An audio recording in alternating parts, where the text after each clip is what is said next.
In the huge shining hall of eternal stars on the planet Valor Prime, the leaders of more than 40 alien species sat in their special seats. The air smelled of clean metal and strange flowers from many worlds. The Galactic Concord had gathered for an important meeting that everyone knew would change things. High above the floor, a giant hologram showed the face of the Vorthrax Dominion ambassador. His body looked like a mix of sharp blades and black armor, with many long arms that moved like angry snakes.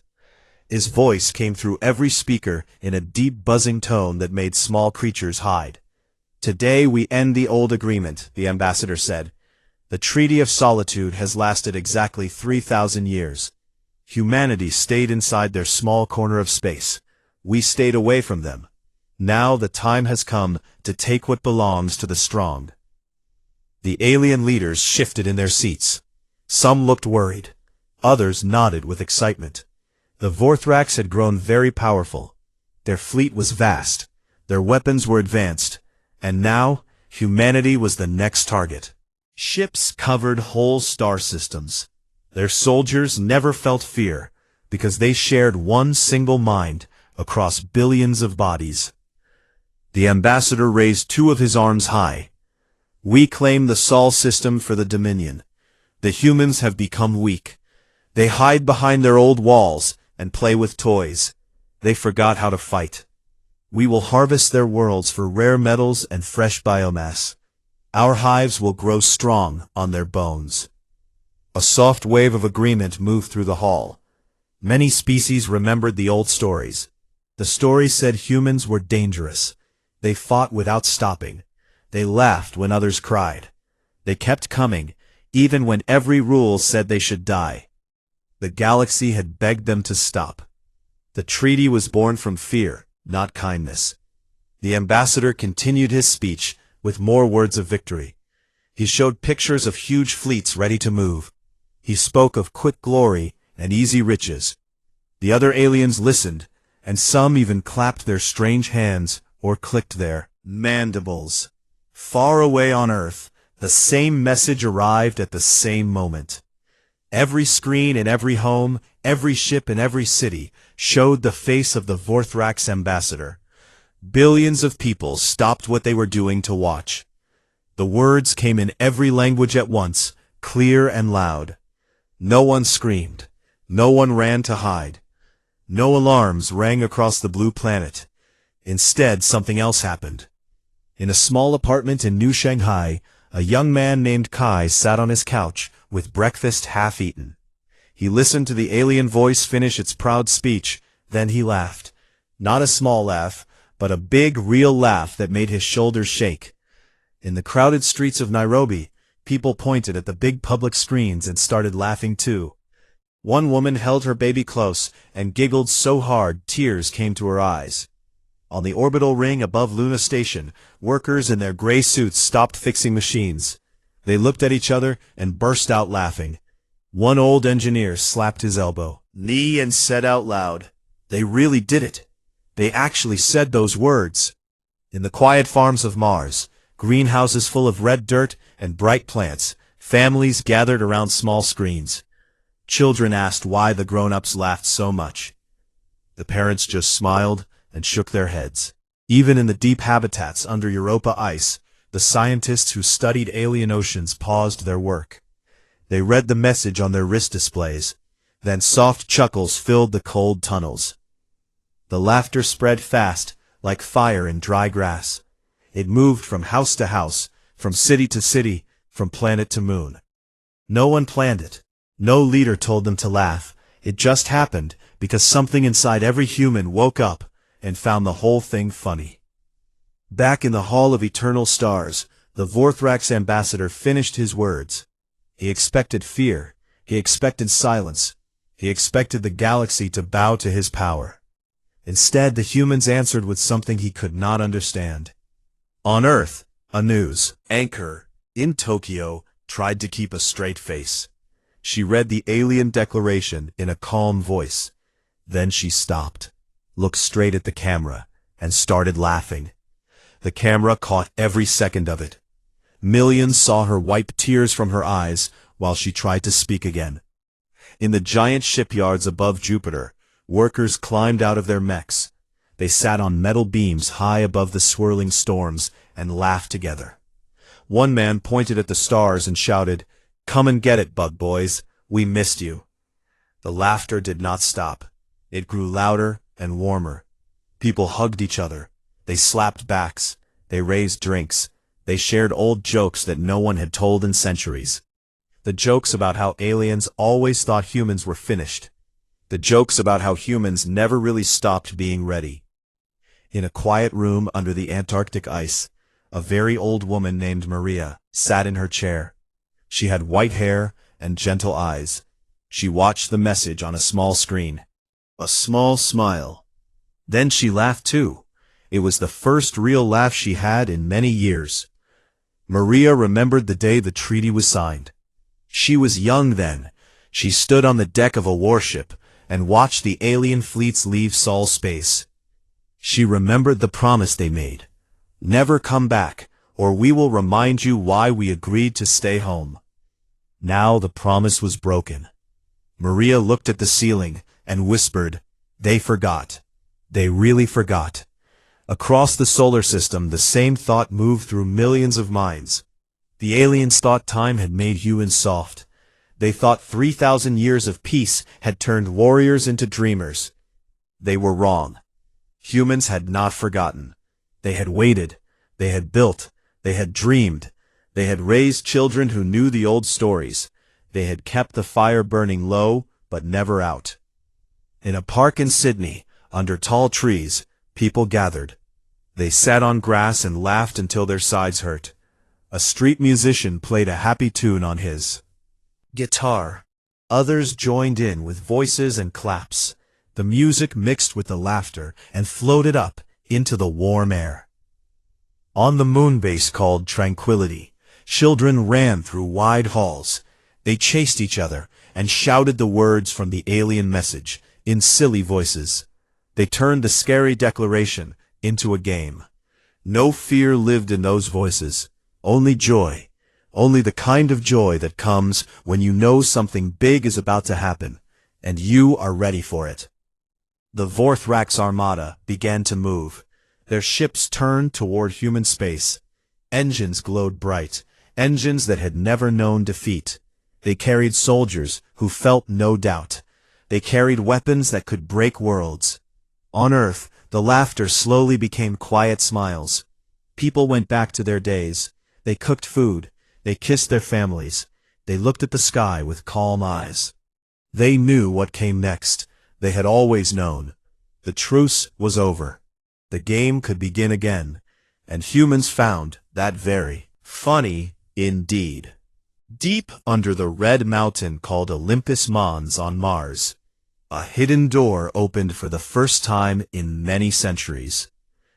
Custodian archivist Lena Voss walked down the long, cold tunnel. Her boots made soft echoes on the smooth stone floor. Lights came on, one by one as she passed. They were soft white lights that had waited patiently for someone to return. Lena carried a small metal case in her hands. Inside the case was a key made of black crystal. It was the only thing that could wake the old machines. She felt calm, not afraid. Her family had guarded this place for generations. They knew the truth the galaxy wanted to forget. At the end of the tunnel, she found the great vault door. It was taller than 10 people standing on each other's shoulders.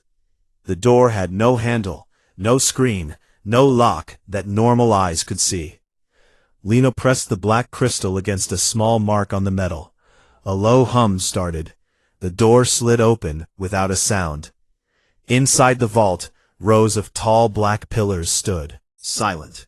Each pillar held memory cores from the old wars. They glowed faint blue when she walked close. The air smelled dry and clean, like a place that never changed. Lena stopped at the center console. She placed her hands on the smooth surface. Warmth spread through her fingers. The console woke up. Letters appeared in the air above it, green and clear. Welcome back, Custodian Voss, the word said. Access granted to restricted archives. Level 5 clearance confirmed. She took a deep breath and spoke one sentence. Show me everything about the Truce reason. The console answered fast. Data flowed like water. Pictures appeared. Words scrolled. Stories unfolded.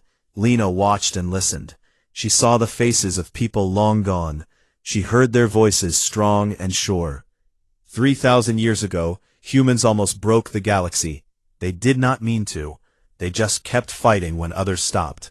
In every war, the aliens expected humans to quit, after losing ships, after losing cities, after losing armies. But humans did not quit. They built more. They trained more. They came back stronger. One picture showed a human fleet surrounding an alien homeworld. The aliens had surrendered 10 times. The humans kept attacking because the aliens kept breaking promises. Another picture showed a single human soldier walking through ruins. He carried no gun. He just walked until the enemy ran out of courage. The aliens met in secret. They talked for months. They decided humans were too dangerous to fight forever. So they made the treaty. Humans must stay in Sol space. No new colonies beyond the permitted line. No ships past the heliopause. In return, the galaxy would leave humans alone forever. The treaty was not peace. It was quarantine. The aliens feared what would happen if humans got bored. If humans decided the stars belonged to them again. Lena smiled when she read that part. She knew the rest of the story. The humans agreed fast. They signed the papers. They pulled back their fleets. Turned off their big weapons. They went home and started building gardens, making art, raising children. But they never destroyed the old tools. They hid them. They locked them away. They told their children the stories. They waited. Lena moved to another console. This one was smaller and darker. She touched it and said, "Open Project Lazarus files." The console lit up red. Warnings flashed. Do not proceed without triple confirmation. Lena ignored them. She spoke her name, rank, and family code 3 times. The files opened. Project Lazarus was the plan for if the truce broke. It included sleeper ships, hidden in deep space. It included factories that could wake up and start building weapons again. It included codes that would turn civilian machines into war machines in minutes. Lena read about the entropy cascade weapons. They could make metal tired, so tired that it fell apart like wet paper. She read about the gene-locked berserker strains, humans who could fight for days without sleep, without food, without fear. She read about von Neumann swarms, tiny machines that ate ships and made more of themselves until nothing was left. None of these things had been used in 3,000 years. But none of them had been destroyed either. She found the list of sleeper fleets, hundreds of thousands of ships drifting in quiet orbits far beyond Pluto. Their reactors slept, their weapons waited, their minds dreamed of the day someone would call them back. Lena closed the files. She felt something warm in her chest. Not anger, not fear, just readiness. She took a small drive from her pocket and plugged it into the console. One encrypted packet formed. It carried a simple message. They want the old neighborhood back. Shall we redecorate? She sent the packet to Terran Defense Command. It would reach them in seconds. Across the solar system, things began to move. In the shipyards above Earth, old museum pieces woke up. A battleship called Remember Us had stood as a tourist attraction for centuries. Now its engines hummed. Its guns turned to face the black. Its crew, who were volunteers and history lovers, put on their suits and took their places. In the Kuiper Belt, a man named Tomas lived in a small habitat. He collected old fighter designs as a hobby. He had 30 of them in his garage, all working, all armed. He looked at his screen when the laughter started. He grinned. He opened his garage doors. The fighters floated out one by one, like birds leaving a nest.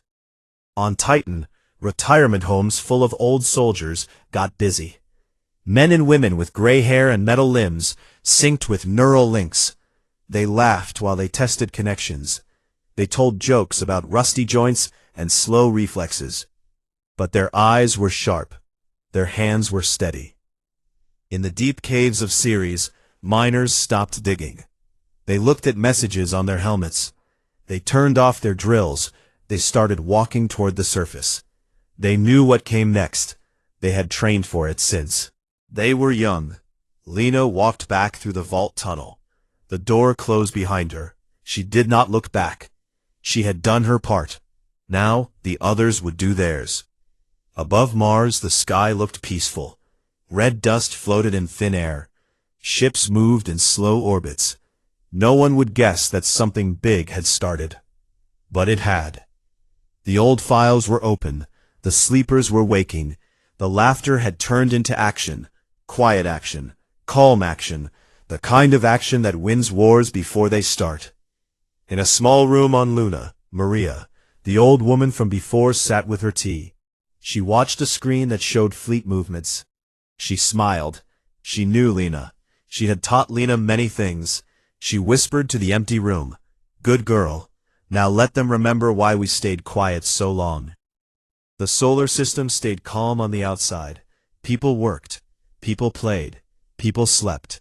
But inside every heart, a small fire burned brighter. The aliens thought humans had grown soft. They thought time had washed away the old strength. They were wrong. Humans had simply waited, and waiting made them patient. Patient people are the most dangerous kind, because when they move all at once, and they do not stop. Lena stepped outside the mountain. She looked up at the stars. Phobos crossed the sky like a small gray moon. She took a deep breath. The air was cold and thin, but it tasted like home. She walked to her rover. She climbed in. She started the engine. She drove toward the nearest city. Behind her, the vault slept again, but its secrets were out. The packet had reached its target. The answer came back fast. Yes, redecorate. Make it pretty. Lena laughed out loud in her rover. The sound bounced inside the helmet. The galaxy had poked the quiet beast. Now the beast would stretch its legs and smile. The Vorthrax armada crossed the invisible line called the Heliopause. 2,000-kilometer-long hive carriers led the way. Millions of small drone fighters swarmed around them like angry insects. The ships moved in perfect order. Their engines burned cold blue light that cut through the dark. The hive mind felt no doubt, only hunger for new territory. They expected easy victory. Scouts had already flown close to human space. They saw old satellites, rusty stations, quiet planets. They saw no fleets, no defenses, no movement. The humans seemed asleep. The armada pushed forward, ready to claim Sol as their own. Inside the lead hive carrier, the central nexus pulsed with thoughts from every soldier. Every claw, every eye, every mind linked as one. They calculated arrival time. They planned landing zones. They chose which human cities to take first. They imagined the taste of fresh biomass. Then the first scout vanished. No explosion, no warning, just gone. One moment, the drone sent clear data. The next moment, silence. The hive mind checked sensors. Nothing. No debris, no energy trace. The scout had simply stopped existing.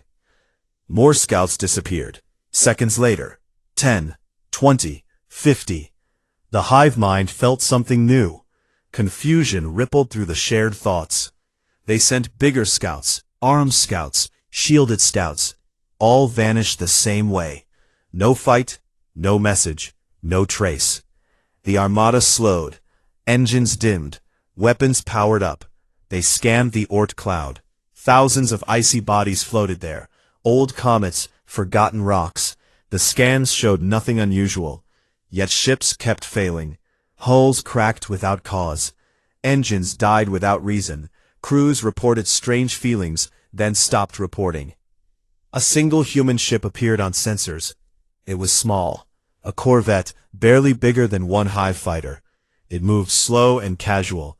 Its name painted on the side said, "Sorry, not sorry," in bright yellow letters. The ship broadcast on open channels. The voice sounded young and happy. "Neighborhood," the voice said, "we got your declaration. Cute poetry, by the way. 10 out of 10 for drama. Unfortunately, we're kinda busy this millennium, so yeah, we're gonna have to ask you to leave." The hive mind analyzed the words. It found no threat, no fear, no anger, only amusement. The corvette stayed far away. It made no move to attack. It just floated there, like a friendly neighbor, saying hello. The flagship sent the order, "Destroy it." Thousands of drones rushed forward. Beams lanced out, missiles flew, railguns spat metal. The corvette danced. It twisted in ways physics said it should not dodge. It slipped between beams. It spun past missiles. It laughed through the speakers. "Ha ha, nice try." Then the corvette fired back. One single railgun slug left its barrel. The slug moved fast, almost light speed. It punched through the first hive carrier like a needle through paper. It kept going. It tore through a second ship, then a third. It exploded inside the fourth ship. Appeared. Exotic matter bloomed for a tiny moment. Reality folded. A whole section of the carrier vanished. No fire, no wreckage. Just empty space where metal used to be. The hive mind froze. For the first time in its long history, it felt something close to panic. The shared thoughts screamed questions. How? One shot. 4 ships gone. Impossible. The calculations did not match reality. The corvette spoke again. "That was just a hello shot. If you keep coming, we might get annoyed. Now turn around. Go home. Plant some flowers. Raise some larvae.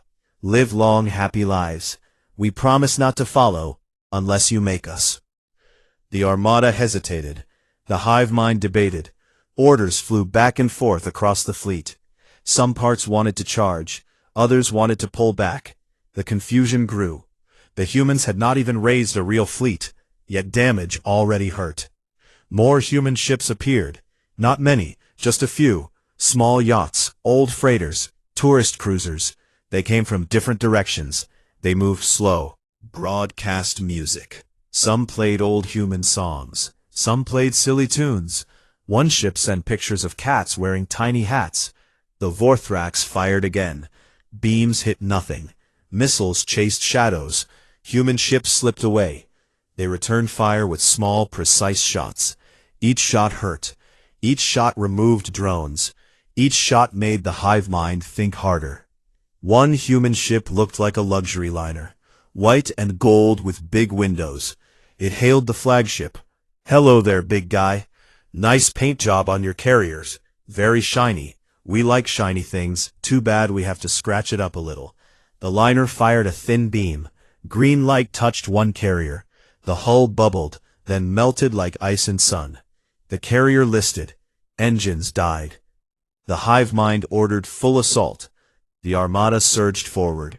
Thousands of drones. Thousands of beams. The human ships scattered. They did not fight head-on. They danced. They teased. They hid and ran. In the Oort cloud, hidden weapons woke up. Old mining rigs left from the early days had waited quiet for centuries. Now they moved. Their arms reached out. They grabbed scout ships. They pulled. They twisted. Metal screamed as it came apart. No energy used. No shots fired. Just patient industrial strength. A drone swarm attacked one mining rig. The rig opened its core. A pulse of magnetic force threw the drones away. They spun out of control. They crashed into each other. They broke apart like toys. The humans did not shout. They did not curse. They laughed. Soft laughs over open channels. Happy laughs, like friends playing a game. The Vorthrax heard the laughs. They did not understand. They felt small for the first time. A lone human fighter appeared. It was old, painted with bright colors. It looked like a toy. The pilot spoke. "My name is Jake.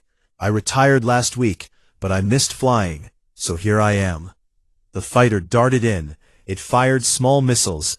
Each missile found a weak spot. Each explosion took out engines. Each hit made the hive ship limp. It failed. The human ships moved too fast. They predicted moves. They knew patterns. The hive mind changed tactics. It tried new formations. It failed again. Hours passed. The armada pushed deeper. They reached the inner cloud. They saw Jupiter in the distance, big and calm. The humans still laughed. They still played. They still won every small fight. One transmission came from Earth. It showed a child, a small girl with braids. She waved at the camera. "Hi, aliens," she said. "My daddy says you are here to play. Please be nice. We have cookies if you want some." The hive mind did not know what cookies were, but the words felt wrong, wrong in a way it could not explain. The Corvette appeared again. "Sorry, not sorry," floated close to the flagship. It sent one more message. "Last chance. Turn back. We are still in a good mood, but moods change. Go home. Tell your friends the neighborhood is closed for business." The flagship did not answer. It turned. It signaled retreat. The armada followed, broken. Ships trailed smoke. Lost drones drifted silent. Behind them, the human ships watched. They did not chase. They did not cheer. They just floated there, quiet now. The laughter faded into calm. The first contact had ended. The galaxy would hear about it soon, and humans found the whole thing very funny indeed. Humanity did not send out a grand fleet with flags and speeches. No huge parades filled the skies. No leader stood on a balcony to shout brave words. Instead, the response started small and quiet, like a person waking from a long nap and stretching. In hidden orbits beyond Neptune, the sleeper fleets opened their eyes. Hundreds of thousands of dark hulls floated there for 3,000 years. Their reactors had stayed cold. Their weapons had stayed silent. Now, one by one, the old artificial minds said hello to each other. They talked in fast-coded bursts, like old friends sharing stories after too many years apart. "Hey, remember that time we ate a Dyson sphere?" one mind asked. Another answered, "Yeah, good times. Let us do it again, but smaller this time." They laughed in binary. The laughter felt warm, even in the cold void. Civilian ships joined without orders. A big luxury liner called Golden Horizon had carried rich tourists between Earth and Mars for decades.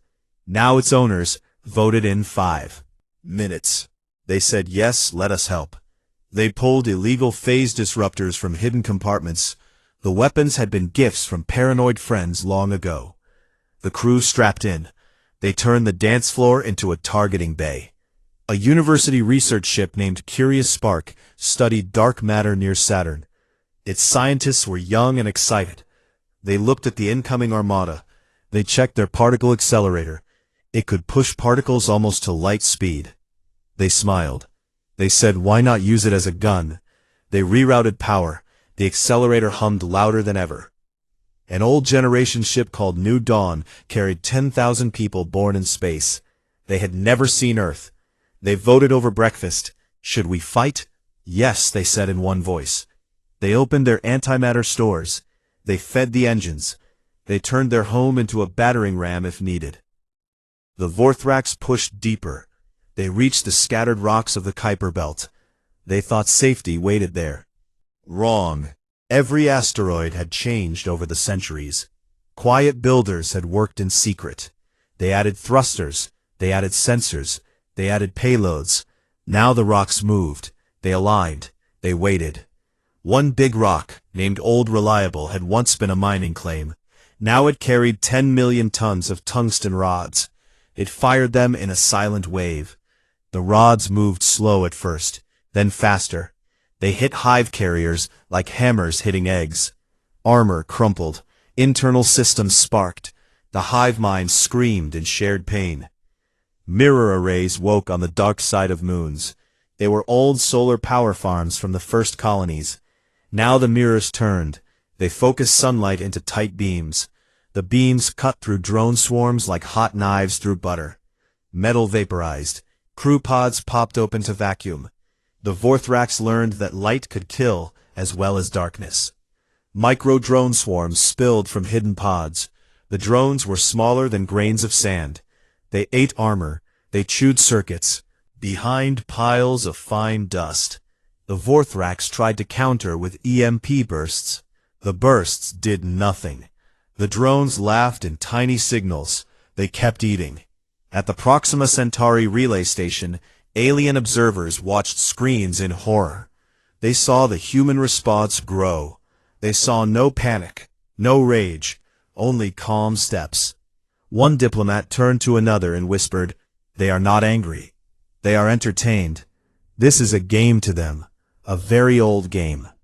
The Vorthrax flagship tried new tactics. It split the fleet. It sent waves from different angles. It used stealth fields. It failed. Every move met a counter. Every trick met a smile. Humans had spent 3,000 years thinking about defense. They had answers ready for questions the Vorthrax never asked. A small group of hobby pilots flew out from Ceres. They rode single-seat fighters painted with cartoon faces. They called themselves the Weekend Warriors. They flew in loose formation. They joked over open channels. "Hey, look, that carrier has a weak spot, right? There. Let us poke it." They poked with precision missiles. The carrier bled air and fire. Retired veterans on Titan linked to drone control. They sat in comfortable chairs. They drank tea. They guided swarms like shepherds guiding sheep. The drones danced, they weaved, they struck. The veterans told stories between kills. "Remember that campaign in Orion? Remember how we laughed then? We laugh now too." On Earth, children watched feeds from family rooms. They cheered when a hive ship broke apart. They asked questions. Parents answered simple words. "The bad bugs came to take our home." We said no. They did not listen, so we play a little rough. The children nodded. They understood. They went back to their games feeling proud. In the asteroid belt, a lone miner named Rico flew his tug. He had one railgun mounted for rocks. Now he used it on drones. He sang old psalms while he fired. Each shot hit. Each hit made him grin. He transmitted to the Armada, "Hey, thanks for the target practice. My aim was getting rusty." The Vorthrax tried boarding actions. They sent elite troops in drop pods. The pods landed on human stations. The troops found empty halls. They found traps. They found automated turrets. They found humans waiting, with smiles and shotguns. The fights were short. The Vorthrax lost every time. One boarding team reached a research lab. They expected scientists in white coats. Instead, they found chefs with knives and welders with torches. The humans fought dirty. They used tools. They used furniture. They used kitchen grease to make floors slippery. The Vorthrax slipped. They fell. They died confused. The hive mind felt exhaustion for the first time. Soldiers died and new ones grew. But growth took time. Humans replaced losses in minutes. They pulled pilots from farms. They pulled gunners from schools. They pulled captains from retirement. The reserve seemed endless. A transmission went out from Earth. It showed a woman in a simple dress. She spoke calm and clear. "Hello, Vorthrax. Wanted war. You got our attention. Please note we are still holding back. We can do much worse. We choose not to. Go home. Keep your hives. Keep your pride. Keep your lives. Thank you for the reminder that we are still here." The Armada slowed. More ships broke. More drones drifted. The retreat order came quiet but firm. The flagship turned. The survivors followed. They left a trail of wreckage that would shine for years. Humans watched the retreat. They did not chase. They did not boast. They cleaned up. They repaired. They went back to normal life. The sleeper fleets powered down again. The mirror arrays folded away. The micro-drones returned to their pods. The laughter returned, soft and satisfied. The awakening had happened, not with thunder, but with quiet steps, sure hands, and endless patience. The galaxy saw it all, and the galaxy remembered. Humans had not changed, they had waited, and waiting made them stronger. 3 weeks after the big declaration, the Vorthrax flagship crawled back across the heliopause. Its once proud hull looked broken and sad. Long trails of debris followed it like tears. Metal pieces spun slow in the dark. The armada that had darkened the sky now looked small and thin. Many ships were gone forever. Others limped with open wounds leaking air and light. The survivors moved in silence. The hive mind no longer buzzed with confidence. It felt quiet and small. Thoughts of victory had turned to thoughts of survival. The shared mind replayed every moment, every dodge, every hit, every human laugh. The laughs hurt more than the weapons. Behind the retreating fleet, a huge cloud of glittering dust slowly spiraled toward the sun. The dust was all that remained of 2,000 hive carriers and millions of drones. The cloud caught starlight and sparkled like diamonds spread across black velvet. Humans would later call it the bug sparkle. It became a favorite sight for tourists in deep space telescopes. A final message left the human side. It traveled on every open frequency. It reached the galactic Concord stations. It reached alien homeworlds. It reached the broken flagship. The words came calm and clear. Truce renewed. Same terms. Next time we will not stop at the Oort cloud. P.S. We kept the poetry. Frameworthy stuff. Thanks for the laugh. No threats followed. No angry shouts. No promises of revenge. Just those simple words and a friendly thank you. The message ended there. Humans went silent again. In the Hall of Eternal Stars, the alien leaders watched the transmission on giant screens. No one spoke for a long time. The Vorthrax ambassador, who had stood so tall, now sat low. His many arms hung limp. His eyes looked dull. The other species stared at him. Some felt pity. Some felt fear. All felt relief that the storm had passed. One diplomat from a small feathered race broke the quiet. They came for conquest and left with lessons, he said softly. We'll remember this day. The Vorthrax did not answer. They just stared at the screen, where the human words still floated. On Earth, the laughter had already softened into contented sighs. People returned to normal days. They cooked meals. They walked in parks. They kissed their children goodnight. They looked at the sky with calm eyes. The sky looked the same as always, big and full of stars. Yet now it felt a little safer. In schools, teachers told the story to wide-eyed students. They kept it simple. The bugs came, we said hello, they left, we laughed a lot. The students giggled. They drew pictures of funny alien ships running away. They made models of the Sorry Not Sorry Corvette. They sang silly songs about bug poetry. In quiet bars, old veterans met. They raised glasses. They told stories. They laughed until tears came. They remembered friends who had waited 3,000 years for this moment. They toasted the sleepers, the hobbyists, the miners, the kids with cookies. Late into the night, Maria, the old woman under Antarctic ice, sat in her favorite chair. She held a warm cup of tea. She watched the final transmission on her small screen. When the words appeared, she smiled wide. She whispered thank you to the empty room. She had lived long enough to see the circle close. She felt peace deep in her bones. Lena Voss returned to her office under Olympus Mons. She locked the vault again. She put the black crystal key back in its case. She sat at her desk and looked at family pictures on the wall. Her great-grandparents had guarded the same secrets. Now she had used them. She felt proud, not tired. In the Kuiper Belt, Tomas closed his garage doors. His 30 fighters rested inside again. He cleaned them with care. He hummed happy tunes. He knew they might sleep another 1,000 years. He did not mind. On Titan, the retired soldiers disconnected their neural links. They stretched. They complained about sore joints. They laughed about rusty reflexes. Planned the next card game. They felt young again, even if just for a day.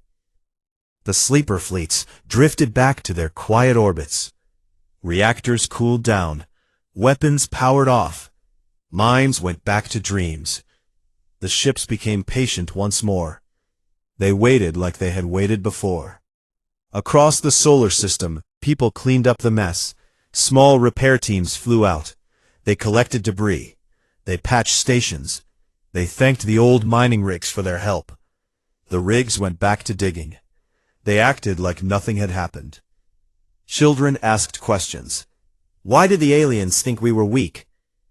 Parrots answered, because they forgot. We reminded them gently. The children nodded. They understood. They went back to play. In Sydney, the park filled with people again. The street musician played happy songs. People danced. They clapped. They sang. The music floated up into the warm air. It mixed with soft laughter. On the moon base, Tranquility kids ran through wide halls. They played tag. They shouted old jokes. They turned the war into a game. They laughed loud and free. The galaxy watched from far away. Alien news channels showed the same pictures over and over. The broken armada, the sparkling dust, the calm human message. Diplomats spoke in low voices. They said never again, never poke the quiet ones. Some species felt respect. Others felt fear. A few felt envy. They saw what patience could do. They saw what waiting could build. Humans did not celebrate with parades. They did not build monuments. They did not write songs of victory. They just lived. They gardened. They painted. They explored. They loved. They dreamed. The stars stayed vast. The galaxy stayed big. Humans stayed in their small corner. They liked it there. Gardens grew. Art filled museums. Children learned. Stories continued. The truce held once more. Not from fear, not from weakness, from boredom. Humans had better things to do than conquer. They had books to read, songs to sing, friends to hug, worlds to visit. Quietly. For now, the fire burned low again. It stayed ready. It stayed patient. It waited. One day, far in the future, someone might poke again. Someone might forget. Someone might declare war again. When that day comes, humans will laugh again. They will stretch. They will wake. They will remind.